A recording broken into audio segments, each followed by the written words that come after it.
तर काय सांगायचं आता, एक झालं की एक टेन्शन आहेच. आत्ता तुम्हाला माहितीच असेल, जर तुमच्या कुणाची मुलं 10वीमधून 11वीमध्ये जात असतील तर आता लिस्ट लागली बघा, पहिल्या राऊंडची लिस्ट लागली. पण आमच्या मुलीने काय केलं, तिला 92% मार्क होते, पण तिने जे पहिलं कॉलेज टाकलं तेच तिला भेटलं आणि आत्ता ती रडून रडून गोंधळ करते की मला ते कॉलेज नको आहे.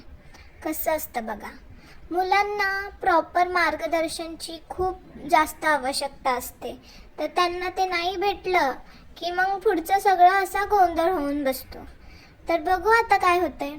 तोपर्यंत तुम्ही बघून घ्या ही मटर पनीरची भाजी.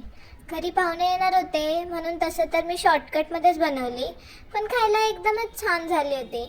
यामध्ये मी सुहानाचा मटर पनीर मसाला वापरला होता आणि नॉर्मल आपण पनीरची भाजी बनवतो तशीच बनवली.